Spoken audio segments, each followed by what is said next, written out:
Well, hey there, and welcome to another exciting episode of Secrets to Real Estate Investing by House Flip Masters. We have a fascinating guest today by the name of Damion Lupo with us, and I'm going to tell you a little bit about him. What an accomplished gentleman this guy is. Amazing. He's an entrepreneur at heart. His first business was at age 11. Very impressive. He started 30 more since then, and he's even the founder of his own martial art, Yokido, if I'm saying that right. He'll have to tell us all about that. He's a holder of 3 other black belts too. So this guy has some discipline. Damion paid for his first rental house with a Visa card, bought 150 houses in 7 states over the next 5 years, and then went through a $20 million meltdown in 2008, which, by the way, was the year I got into this whole real estate game. So he was feeling the pain of the crisis. Today, he runs an Austin-based fintech dedicated to disrupting Wall Street by getting people off the Wall Street roller coaster and in control of their money and financial future. He's written 5 books, with 2 more being released in 2017. And with that, welcome to the show, Damion. Hey, Holly, it's good to be here. Thanks for having me. What a pleasure. I cannot wait to learn from you today. So why don't you tell us even more about your background than what I just shared with the audience, and fill us in. Well, as you mentioned, I kind of got the bug when I was a kid back up in Alaska when I started buying and selling Nintendo games. And it was really just the beginning of an entrepreneurial journey where I was finding a problem that needed to be solved. In that case, it happened to be my problem. I wanted to play games. My parents told me there's no money. So I said, well, you know what? I'm going to go create money, because I don't believe that money doesn't grow on trees. I'm going to go figure out what tree to grow it on. And that was just my entrepreneurial mind. So started there, and then kind of went down the normal path for a lot of people, went off to college and those type of things, which was really for other people. It was to satisfy their wants, their needs, and really their security. They wanted me to be safe and secure with credentials. And I went there and proceeded to get invited to leave school when I started a bookstore in the dorm that was competing with the other bookstore and putting them out of business because I was undercutting them. And the president of the university said, you can't do this. You're putting them out of business. You got to leave, or you got to shut it down. And I said, I'm not shutting it down. I paid for school in a week and left. And really from there, it was obvious that I needed to be on a path where I was creating things and starting businesses. And so that led to the real estate game, which started in New Year's Eve, 1999, and took me on quite a ride from zero, not knowing anything, to buying 150 plus houses, apartment complexes, condo buildings in Birmingham. I mean, I had stuff all over the place. And then I went through that whole process of building a portfolio. As you mentioned, it was about a $20 million portfolio that I created. So I thought it was pretty smart and pretty accomplished. It's funny too, because a lot of folks that went through the run up with real estate thought they were pretty smart until 2008 happened. And we that got crushed realized how we had really just ridden an amazing wave, and the action helped us get there. But the lack of fundamentals kept us from staying there. And that's really one of the biggest things that I learned in this whole process, that if you don't have fundamentals, and now everything I do is based on values, and it's based on a personal philosophy that didn't exist. Back then it was, I want more houses, I want more real estate, I want more cash. And that was the goal. I mean, that was it. And I think a lot of times when people do that, they don't realize that they're setting themselves up for disaster, because when you have challenges, you have problems, you have disasters, if you don't have something that's strong underneath you, you're going to get washed out to sea. And that's exactly what I had happen. And I think a lot of folks had happen right about the time you got started in 2008. Well, let me ask you this. I'm sure inquiring minds want to know, what type of deals were you doing? Were you doing any flips, or you were just building this giant portfolio? How did you acquire it? Was it other people's money, or did you just snowball your own money? Or tell us a little bit more about that, because I think our audience would love to know that. Yeah, Holly, it's a great question. And when I bought into the cash flow versus cash idea that Robert Kiyosaki talks about a lot in his books, and Rich Dad Poor Dad, which was one of the books that I read first, that got my wheels turning in a pretty big way. And in my mind, my thinking was, I want to do a deal once and then get paid for it repeatedly forever. And so the idea of flipping didn't really get a lot of traction. What I thought was it'd be really cool to be the bank, to buy a property. So I bought houses, and when I bought them, I didn't have a job, so I really couldn't qualify. And I didn't have a lot of money, so I needed to figure out how I could get into these deals. So I had to use my creative juices, and that was really going to a lot of seminars, learning how to do things like taking property over, buying things subject to, which for folks that don't know what that means, it just means that I took over a mortgage and I started making payments to the mortgage, and then usually we'd give the owner some cash kind of to pay for their equity. And then I had a property that had leverage on it, had the debt, and then I would sell it on a lease option. So I became the bank. I mean, to me, if you can become the bank in some way and create that residual, it's a lot better than having 20 houses with tenants that are calling you. And that's not necessarily bad, but I like the idea of the bank model better. The bank goes home and they still get their money's making money. And that's what I wanted to do. I wanted to make sure I was making money without having to take calls all the time. So that was my model. And I just kept doing that over and over until it evolved. And I realized, okay, there's more deals and I need to figure out how to do those, which meant I got investors and partners and started borrowing money from the banks. And then the banks were giving money away for free. Yes. So at that point, you raised your hand and the bank said, sure, you want another $1 million? And you said, okay. And no idea what you're going to do with it, but that's what happened. Do you have a pulse? Okay, here's the money, right? Yeah, it was barely a pulse. It was barely a pulse. Right. And I heard stories about, so much fraud and stuff going on. And I'm not saying you were fraudulent. I'm just saying it was such an easy environment for people. It was rampant to get loans and stuff.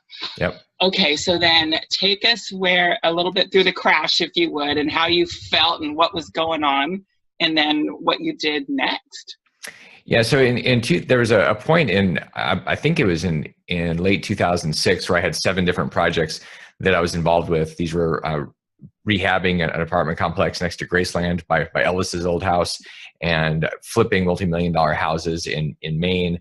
I had a condo development. I had all these things going on, and my plan, and this is funny because man plans, God laughs, and that whole thing. I had a plan that 7 different deals were going to create $1 million a piece in profit within about a year. And a year later, all 7 of them were dead, and they were upside down. And I was dealing with lenders, foreclosing. I was dealing with the whole thing. And what that showed me is that plans can be good. The big deal is when you're executing, when you're dealing with things that you can't see beyond the horizon, that's where you find out who you are. And it's easy when everything's going up, but when things are crashing, you really do find out. One of the things I found out was I had signed on a lot of stuff, a lot of debt. So I was liable for many, many, many millions of dollars in debt. And when things went upside down, I started giving property back and giving cash back and doing what I could to unravel this whole thing. And ultimately, when that was finished and I was done, I wanted to pretend that I was still pretty smart and successful. And so I did what any rational person would do. I just pretended it didn't happen. I was kind of ignoring the truth. And my process for going through that was really spending a couple of years ignoring it until I finally said, okay, wait a second, let's figure out what really happened, and let's change me going into the next thing, whatever the next thing is. Because if we go through any type of pain or trauma and we don't fix something inside out, the reality is we're going to repeat it in some different form. And it was way too painful to go through that, which is also why I'm really, really careful about who I'm going to invest with or who I'm going to loan money to now. I want to make sure somebody's actually gone through some pain. I'm not looking, and I'm really resistant to even being in business or dealing with people that haven't gone through some type of wipeout, or whether it's bankruptcy or just having made mistakes and lost money. Because you want to see if somebody's going to absolutely freak out on you. And yes. A track record in that is helpful to know that they can at least survive it and be rational about it. So that it took several years for me to get to that point where I was asking those questions and then figuring out what I wanted to do next and who I wanted to be next. And that was the big shift. Wow. Awesome. That just brings to mind, even though my husband and I got into fix and flipping in 2008. Right before that, we did a land deal in California, and it was mostly him, and it was 2% me. Although the part I did was very critical. I found a hard money loan for $4.5 million on a raw piece of land, which was hard. And when we were making $45,000 a month payments on his salary and bonus, which wasn't nearly enough to cover that, and we were just on the edge of the cliff, about to lose everything, you get real resourceful. And we had come to terms with the fact, we said, well, we had lent money on this mobile home. We might move out of our 6,000 foot 6,000 square foot, gorgeous, fancy home and go take our 4 kids and move into this mobile home park. It would be very humbling, but we had a bit like, this is what we might have to do. We might lose everything. And we had made peace with that. Thankfully, everything came through. We made half the profit we thought we would, but we still escaped in 2007, right before, no, it was 2006 we sold it, right before the crash. We sold 73 single family home lots to a builder, and they got left holding the bag, but they did great, because with the bank crisis, they got out at 20 cents on the dollar. They got their debt back. But to come to terms with that and to make peace with, and to face reality, that is a hard thing. So thankfully I didn't have to go through that and move into a mobile home. But oh my gosh, it's hard. I mean, you had a lot of stress on you, and it severely molded you and changed you. So tell us what happened next and what you did then. Well, one of the things that I just thought about was what we can make up that is normal. And by that, I mean that when this thing started melting down, I remember working with a friend of mine, looking at our financials. And one of the most important things anybody can do is be really clear about what's really, really true. And numbers don't lie. So when you look at your bank statement, you can find a lot of truth in what's true for you, and basically who you are by how you show up with your swiping practices. And I remember looking at my financials and going, I'm spending $75,000 a month. How is this possible? This is like my overhead, my personal overhead, with everything that I had going on, and a couple of team members that I was supporting. And wait. Was that debt service, or was that like a lifestyle? That was a lifestyle. It was, I want to say there were probably 3 or 4 houses that I was supporting. So maybe that was 20,000 of it for some of these rehabs. But a big chunk of that was stuff that I had built up, and including the Ferrari and the house and all these things. And what's you were having fun, weren't you? I was having fun. Yeah, well, I was trying to be something that I saw in a movie, I think. And one of the things I remember was looking at this going, I don't know how I'm going to cut this. And I remember when I did, and I cut it down to about 25,000 a month. And I thought, gosh, that is really living skinny. And for most people listening, they're going, you literally had a net burn rate of $300,000 a year. So if it was somebody with a job, it would be a $500,000 a year, $600,000 a year salary. And that was my baseline. And I thought, there's no way I can cut this further. So it was coming to terms with reality. And so you going to a mobile home park, or me saying, okay, well, how many cars do I need? And really what's important here? It's a stupid place of irrational exuberance that this is my life and this is how I should maintain it. So I think Alan Greenspan was right when he threw that term out. I was definitely in irrational exuberance land. And when I really slayed it and started over, it gave me a chance to reinvent myself, which is really what I talked about in Reinvented Life. In one of my books, I talked about the process of rewiring inside out, going through the process of asking what's true. And then ultimately, when I figured out what was true inside, I could adjust and shift, and then rebuild something, rebuild myself, rebuild my business, rebuild my financial wealth, and do it from a place that wasn't built on quicksand, but was built on fundamentals and things like values, which I can't imagine anybody doing business without knowing what their values are. And so often people don't start there. I ask people all the time what their values are for their company, and people that have 10, 20, 50, 100 employees and tens of millions in revenue, and they go, I never really got around to that. I go, how do you make your decisions? How do you know what you're going to do? What's your compass? I don't know. I just wing it. And I go, holy cow, man, that is dangerous. So now that's a primary that I'm looking for with other people, and I'm always using to guide my decisions. Yeah, well, I would love to. I'm fascinated by so many questions I have here, and I wish we had like 3 hours to talk to you. You're so fascinating. Tell us what you mean when you talk about the green and red arrows of wealth. What's that all about? Well, it's funny because when I was doing real estate, there was one arrow, it was straight up, everything was going up, and there was lots of green, and that's a little different in real estate. You've got a different, especially with cash flow and properties that you're renting out. There's this consistency typically, so you just look at green and it's cash every month. Most people have their money sitting in 401ks in the stock market. So I had a conversation a while back with a gal that I'm working with, and she said, I feel like every time I watch the news, I'm watching these arrows and they say today in the markets, the Dow did this or the S&P did this, and there's a green arrow and it goes up. Yeah. And she said, I feel like I'm a little wealthier and it's time to celebrate. And at the same time, a little scared that tomorrow there's going to be a red arrow and I'm going to be poorer.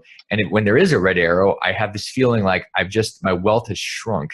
And she said, it's like being on a roller coaster every day. And there's this, I wake up going, what's going to happen in the news today? And it's like bondage. It's Wall Street jail. And I said, so how long do you want to be in this jail? And she said, I want out. And I said, okay, great. So what do you want to do? And she said, I'm getting out. So literally the next day they sold everything. And I remember when the election happened and she didn't care. I remember when the markets crashed in 2016, there was a pretty bit severe dip, and we were talking and I said, hey, did you hear what happened in the markets? And she said, I have no idea what you're talking about. It didn't matter. So she got off the roller coaster because the arrows didn't matter anymore. So what do you mean by get off the roller coaster? What else do people do with their money? What are you talking about?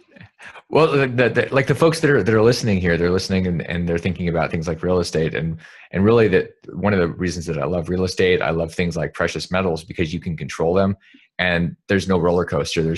You're not on the Wall Street roller coaster, the ups and the downs and the lefts and the rights, and the things you can't control, you can't influence.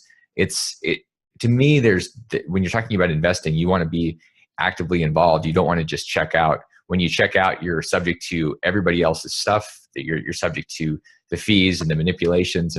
And I happen to love things that you can actually influence. Things like real estate just makes my heart sing. Oh, me too. Yeah, we have no money left in the market. My husband is a fan of gold, so I would love you to talk a little bit more about that. And when your book about the gold came in, he saw that. He's like, I can't wait till you're done with this. I can't wait to dive into this. He's a big fan of it. And he even, I want you to address this too. He's a believer even in physical gold. What's your opinion on that? Yeah, Holly, I think there's only one option for gold, for silver, and that is physical gold. If you talk to the average financial planner or financial advisor and you say, I'm interested in real estate or I'm interested in precious metals, very common, almost for sure, the response is going to be, yeah, okay, so let's find a nice ETF for some gold, which is paper gold. Or they're going to say, oh, I've got a REIT I can suggest for you. And the problem is all those are paper. You don't control them, you don't hold them, and you get feed to death, which is really good for the financial planners. They get their money every single month, every year, and you may or may not actually have an asset. I know in the past when I was using some ETFs, which is an exchange traded fund for precious metals, I was using it was a commodity fund, and I was using this because farmers and metals dealers and things use these to hedge. And I did that until the company went bankrupt because they were taking the money that people like me had in their fund. And this squirmy guy named John Corzine in New Jersey was using that money to trade European debt. And I found out how much smoke was involved in these type of funds. So when we talk about gold and silver, I'm talking about physical in your hands. You are controlling it. It's under nobody else's roof but yours. And so to me, it doesn't make any sense to do the other stuff. You want to have possession. I mean, that's really the only way to own gold and silver, real gold, real silver in your hands. And there's a feeling of real money with you that has been real money forever. It can't be printed, can't be manipulated. So I'm a big fan. And it's real value. Do you have any opinions also about, because there's an economist in San Diego named Robert Campbell. I don't know if you've heard of him, but he's at one of the universities. I feel horrible, I don't know which one, but he's a professor there, and he's a big fan of even, I think, buying it in cash, so it's not traceable, so the government can't necessarily track you down and know that you buy it. Do you go that far to even buy it in cash, or are you not concerned about the government knowing that you've got it? Because that's like in case they do the whole, what do you call that when they pull it all in and then reassess the value of it, restate the value? Yeah, I mean, I've talked about this. There's a piece in my gold and silver book on confiscation that happened back in the idea of confiscation, and it's actually used by a lot of gold and silver precious metals dealers to scare people into buying. And I don't think people should necessarily be that concerned about it. Could it happen? Gold and silver is such a small part of the actual economic activity for the government to do that. See, back in the early 20th century, gold was money. I mean, it was used as money, and people traded it. Now it's basically gold collectors or central banks are holding precious metals. So it's not really part of the national consciousness, and people aren't really doing it at all like they used to. So I'm not typically very worried about that. It's also because of banking laws and the Patriot Act and currency transaction reports. If you go in and like, if somebody were to give me with one of my companies, if they were to hand me $100,000 or $1 million in cash and say, I want gold, I can sell it to them. And I would, but I'm going to get a bunch of documentation, because when I drop that money off at the bank is going to file a report with the IRS and the Department of Treasury, and they're going to look at me and they're going to say, are you doing anything illegal? And it's so, yeah, can you do that in $100, $1,000 increments? Sure. But to me, it's not really worth it. Once you buy something from a dealer, the only ones that know that has happened are really you and the dealer. So right. I guess if there's that big of a concern, maybe moving to New Zealand might be appropriate. Right. I don't know. Well, that was a little bit of a tangent, but I just had to ask. So yep. Thank you. All right. Well, getting back over to your expertise, why don't you talk about retirement? Why you hate that word? What is it? Let's talk about your take on retirement. Well, there's been this idea about retirement for many, many years, and people are thinking, okay, how do I retire? I want to be retired. Here's what my life looks like when I'm retired. And if we think about what retirement has been traditionally, it was a time when you retired old equipment, you retired things that were no longer useful or of service. You basically took the horse out into the field and you shot the horse, or you threw the equipment away. And so people have gotten into this mindset where they're excited about retirement. I'm thinking you're excited about being done. And when I say done, the idea that when we're retired, we're going to stop working. There's two problems. One, we're saying, okay, I'm going to start living then, which means we're not necessarily living now, which I completely disagree with.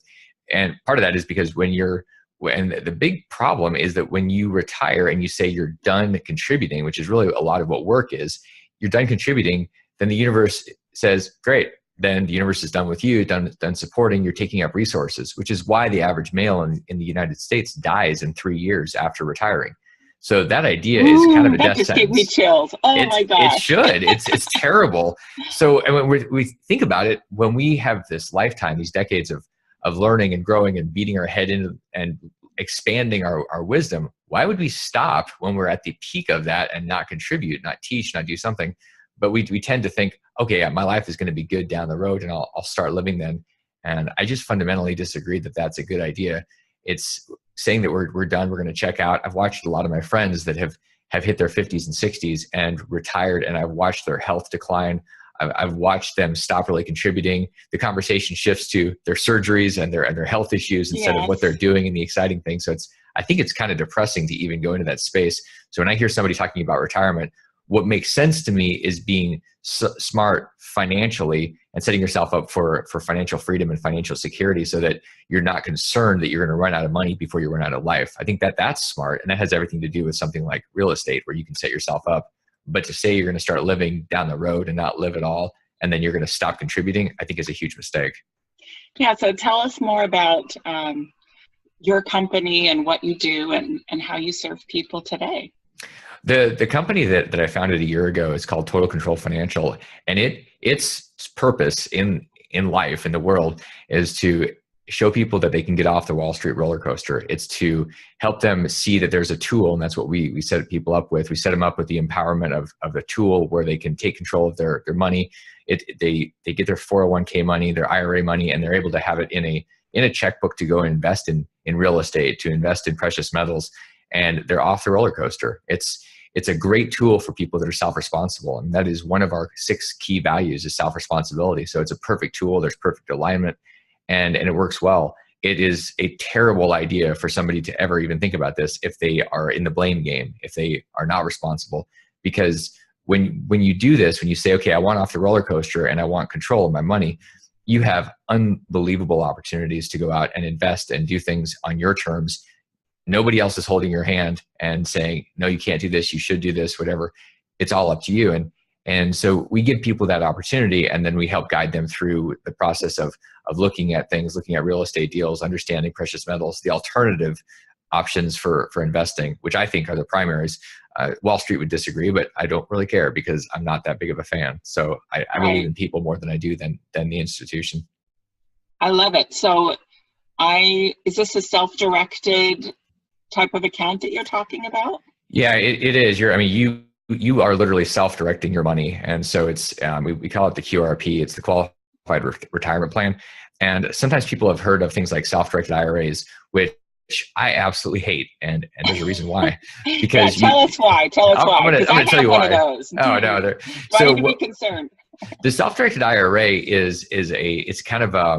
it's a junior high tool for when you're moving through the process. You go from toddler being on Wall Street, stuck in Wall Street, and then oftentimes there's a pitch for a self-directed IRA because you have a checkbook.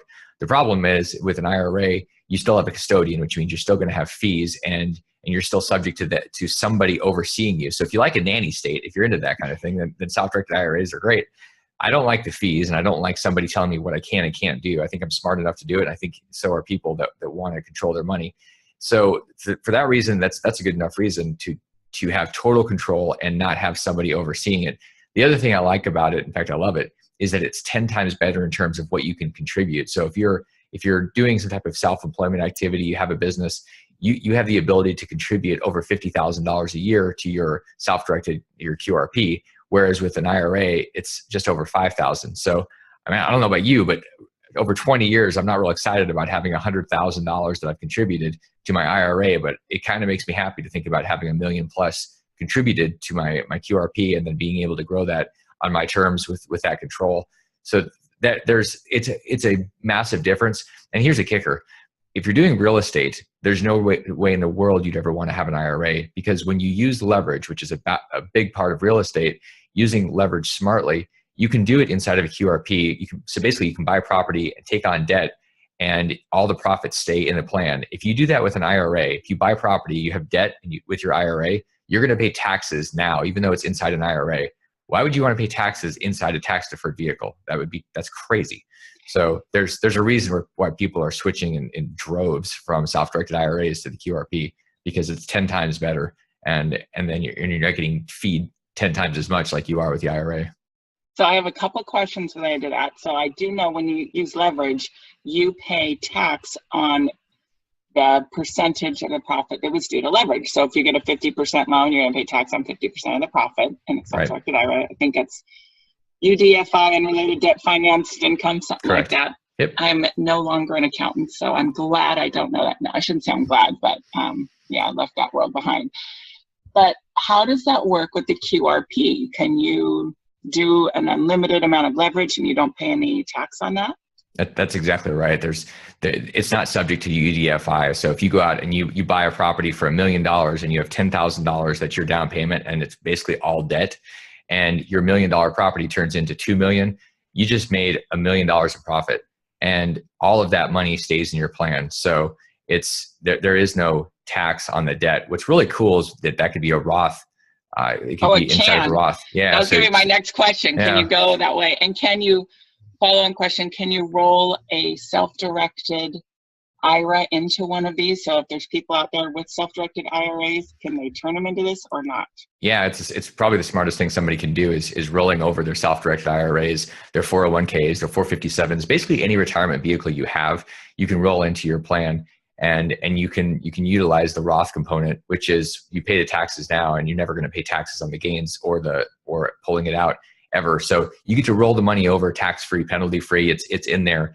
And then if you want to, which I love, you can entertain the idea of never paying taxes again with the Roth component. There's some stuff in my book on the QRP about using the QRP to with the Roth piece with beneficiaries and as a family planning, family legacy type of vehicle where you can set your family up for the next 50 or 100 years and not pay tax. You just have to become a smart investor. That's a pretty good tax rate. I mean, 0 taxes ever. It's kind of awesome. That. Yeah. Oh, I get so excited about that. Yeah, and I've got some self-directed IRAs between me and my husband that are Roth. Love that. And then also we're doing the college education savings accounts for the kids. So got 4 kids. I've essentially paid for their college with flipping houses in there. I'm assuming there's nothing, I mean, probably the college education savings account is the only opportunity I have for college savings though, right?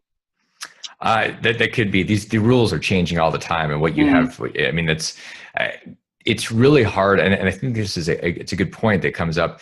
We have to be really careful about the advice we're taking from people, because the rules are so complex and it's so massive that an accountant isn't going to know about all the different things. Accountants are going to be kind of shallow and broad, or very, very deep and narrow in their expertise.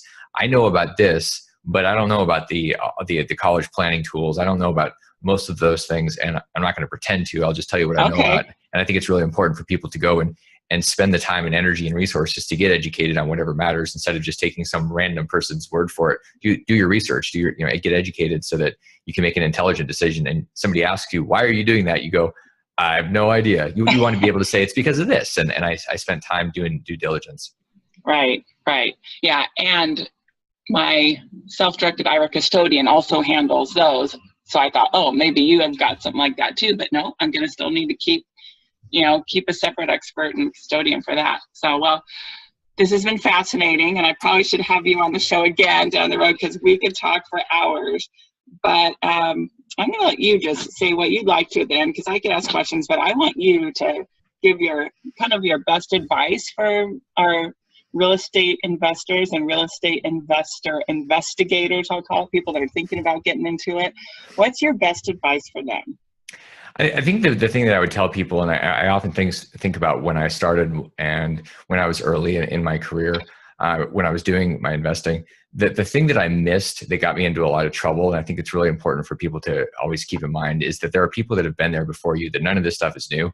It really is the same stuff. And it's valuable to have gray hair, or maybe in my case, no hair around you, where you've got people that have been there. They've got the emotional scars, and not just somebody that has academic intelligence around investing or money, and not somebody that just sells something. Because there's a lot of people out there that will talk about how they're financial experts, or they work with money. And really it's a lot of BS, because most of these people are just selling something.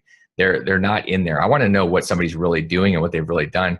And I want those people to be on my team, because this is definitely a team sport. Kiyosaki is 100% spot on that investing and business is a team sport. And you want to have people that have been out there and done it, that can see beyond the horizon, and you want to keep those people close to you. So you can ask for their advice, and sometimes they'll give you their thoughts and ideas, and you've got to be open to it. When I stopped listening to people, when I was the smartest man in the room, I got into a lot of trouble, because I really didn't know. I hadn't been through cycles. Now I've been through several. And you want people that have been through stuff. And then it gives you the confidence and to move forward, because really financial freedom is about confidence. It's not about $1 million in the bank, because you get $1 million in the bank and you don't have confidence, you're going to be scared to death. You're going to lose it and never be able to recreate it. So it's not, you really want to figure out, how do I develop the confidence? It's by doing stuff. It's by being active. If you're a passive investor and all your money and all your wealth is sitting in a 401k, what confidence do you have at age 55 that you can actually go do that again? The answer is zero. You're going to be scared to death. You go out and you do real estate, you understand the process, and something happens, the market collapses, and you go, oh, shoot, that didn't work. All right, well, you know what? I know how to do this. I can recreate it. That confidence is financial freedom. It is not a number in the bank. I used to think it was, but it's the confidence. And you get the confidence by going through things and developing the scar tissue and the deep wisdom and the belief in yourself. So that's what you want to go after. And you can leverage off of other people and their wisdom and their experiences to start to develop that without feeling like you're going to blow your knees off in the process. I love it. That's great. So who are the right kind of people for you and your company to work with? Like, who would be someone that you could help? Is it someone that already has to have a big old balance in a retirement plan? Or can it be someone that's just looking into, that's starting real estate investing, starting to grow their wealth? Who's someone that you can help? The perfect person for that we like to work with and that makes sense is someone that's aligned alignment with our values. And those are the self-responsibility values. It's the 10x thinking. It's not 10% returns, it's 10 times growth. It's that type of philosophy. I mean, if you're a fan of Grant Cardone or the big thinking, Peter Diamandis, these type of people, you'd fit right in, because that's what we're thinking about all the time. How do we create massive value? How do we impact people? How do we grow things? And we don't really talk about conventional wisdom a lot. If we do, it's in the negative. So those are the type of people that fit in really well, and we love working with them. It's not about having a giant amount of money. It's about having a giant amount of will and a big dream. And really with that, we can create things, because it's more about your mind. It's not about your checkbook that matters when you're creating wealth. I love it. What some great tips on mindset. Great, exciting. That just goes right in with my philosophy. I love that. 10x instead of 10%. Fantastic. All right. So if somebody is feeling so inclined to reach out to you and learn about how you could help them with their wealth strategy, what is the best way for them to do that? The best way is for you guys to go to the totalcontrolfinancial.com website, and I'll put a link there for the listeners. And so if you go to totalcontrolfinancial.com/Holly, I'll have a place where people can get a copy of the book, and I'll send it out to them on the QRP. And that's really the best thing to do at this point, is to get a copy of the book and see if it's a good fit for you. And you're going to have a lot of valuable information in there. And then you can reach out to me. I'm pretty easy on there. I'm going to be the first guy on the team page. And I love when people reach out and have questions and just want to have a conversation, especially when you're in the middle of this process of creating a different life, or maybe reinventing yourself, or just building wealth. Love to leverage off of what I've done in the past and be able to give that to people that are seriously wanting something more than what they have today. Fantastic. I love it. And your life experience makes you all the more qualified to be advising other people on this. This is fantastic. Well, listeners, also, I'm going to put all of his contact info in the show notes. So reach out to Damion if you are feeling that you are ready for some big growth. I mean, that's what he's all about, is growing your finances in a big way, not this 10% business, which most of you are listening and interested in real estate. I know, because that's what you're out for. I mean, that's what I was out for when I got into this game too.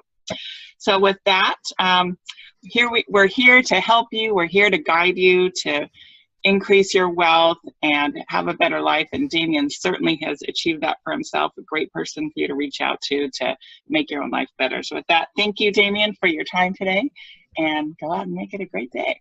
Thank you very much. It's been a pleasure.